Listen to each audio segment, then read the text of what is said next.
You're about to meet a Woodland Hills, California housewife who discovered she was leading a terrifying double life. A warning, what you're about to see may leave you sickened, stunned, and outraged. But one thing's certain, you'll never forget the story of Brice Taylor. My name is Brice Taylor, and I'm a 48-year-old native Californian. Until 1995, I suffered from a debilitating condition known as multiple personality disorder. In 1985, I embarked on the long and tedious, painful road to recovery.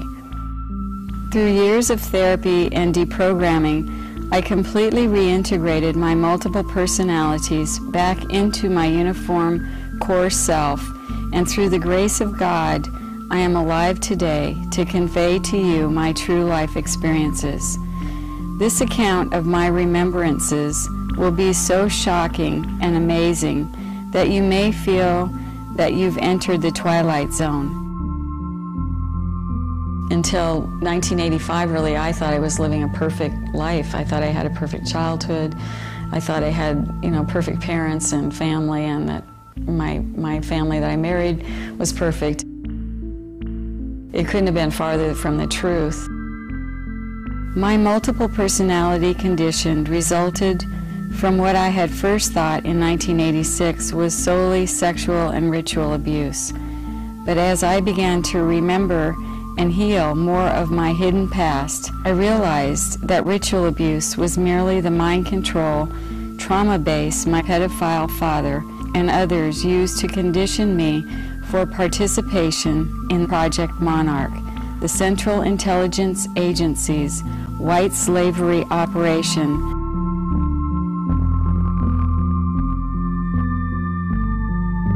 Mind control sex slaves are created by starting with a child from birth and inducing trauma, which for me was done in the form of being sexually abused and then being satanically abused within a church, and then also at home, where I was put through a trial of satanic rituals, which means there were blood rituals done where I was forced to witness animals and people being sacrificed.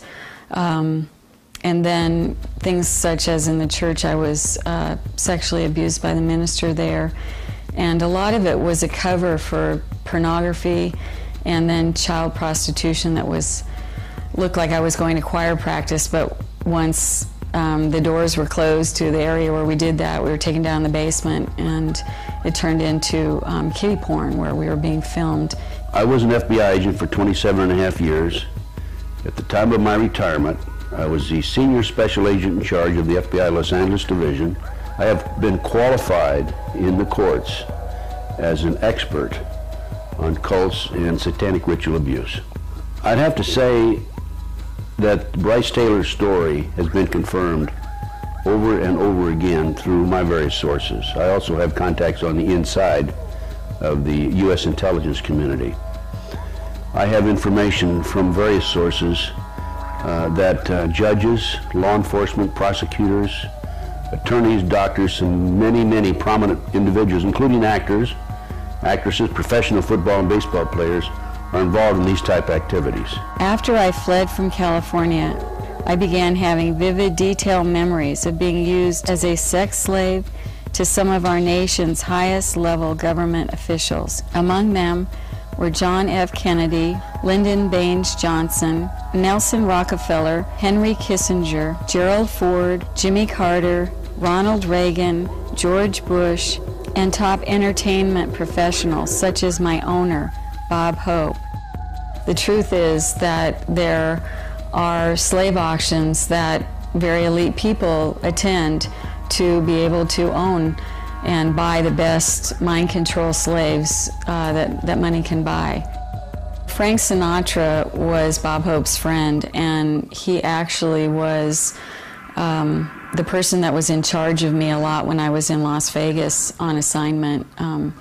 I would be taken there to be prostituted to Elvis or to some of the other entertainers there during the shows.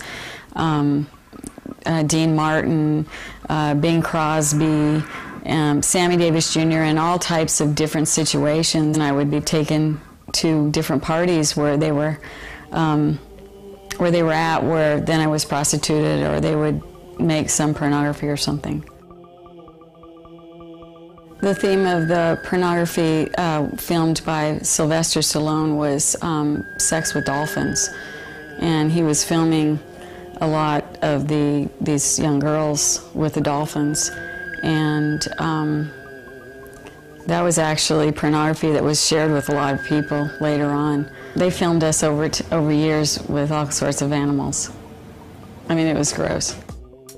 There was a film that was made when Kelly was a very little girl. It was called Mommy and Me, and it was, you know, just incestual themes of all sorts of interfamilial sex. And during the time all this was happening, I was under total mind control, and so was Kelly. We didn't even know this was going on. We were just puppeted like robots to do these things.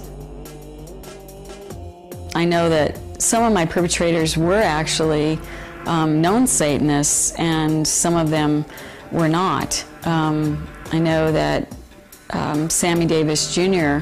actually painted his little fingernail with red nail polish and was actually part of a satanic group. How does satanic ritual abuse play into all of these prominent people being involved in this stuff? If you go back 225 or 30 years ago, you have what we call the Illuminati that was established in 1776. And the goals of the Illuminati, this is all very well documented, are to take over the world. One of the best ways of taking over the world is to control people's minds and to take over a country through the control of the minds. So what's happening in America, and based on my research and my interviews with numerous individuals, is that the powers that be, the higher-ups, the people in the Illuminati, are using the satanic cults as a means and as a tool to condition individuals and to make them victims of the mind control, MK Ultra mind control program. There's probably close to 4 million practicing Satanists in the United States alone, based on my intelligence information. Why was it that the Queen of England saw you as being the perfect candidate for genetic engineering?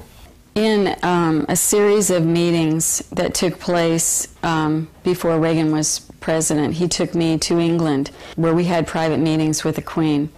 During those meetings, I overheard them talking about my genetic structure and the bloodline that would house that genetic bloodline. And she was very interested in having Ronald Reagan be the father of that child. They decided that I would be impregnated for later breeding within the royal family.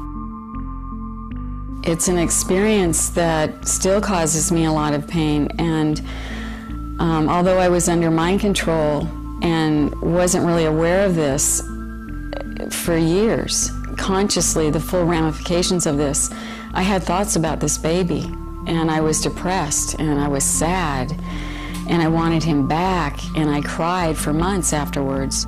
They kept saying that this would further American diplomatic relations with the UK, and that I was serving my country at the highest levels by making this contribution. But the truth is, it was not my choice, and I didn't make a willing contribution of my own child. And I'm hoping that my child, my son, will know who he is and will wake up.